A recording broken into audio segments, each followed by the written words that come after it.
President Trump on Tuesday heralded the dawn of a new Middle East, as he hosted regional leaders for the signing of the Abraham Accords, normalizing relations between Israel and two Arab countries. The foreign ministers of the United Arab Emirates and Bahrain joined Israeli Prime Minister Benjamin Netanyahu on the White House South Lawn to affirm the recent recognition of Israel's statehood. Bahrain and the UAE are the third and fourth Arab countries to establish diplomatic relations with Israel.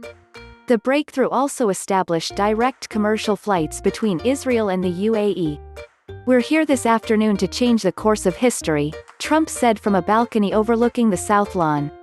"After decades of division and conflict, we mark the dawn of a new Middle East.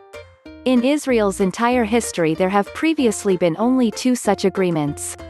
Now we have achieved two in a single month. And there are more to follow," Trump said. "These agreements will serve as the foundation for a comprehensive peace across the entire region, something which nobody thought was possible."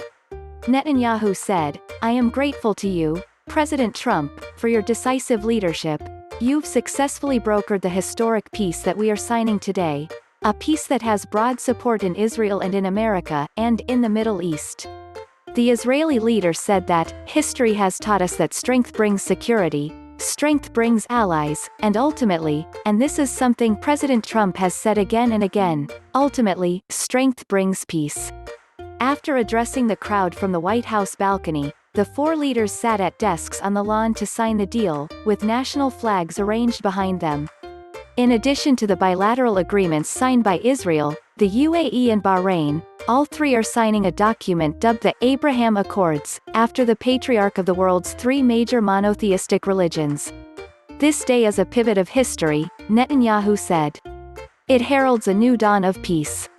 Speaking to reporters before the document signing, Trump said, "We're very far down the road with about 5 additional countries."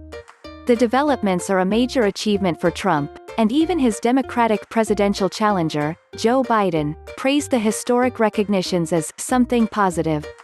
In a Tuesday morning interview on Fox and Friends, Trump predicted that the Palestinians ultimately would make a deal as well.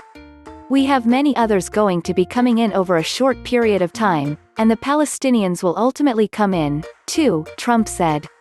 A Norwegian official nominated Trump for the Nobel Peace Prize last week for his role in the UAE-Israel deal, before Bahrain joined. Trump often credits himself with wiping aside decades of disputes regarding Israel, which he said introduced new realism into the long-running conflict.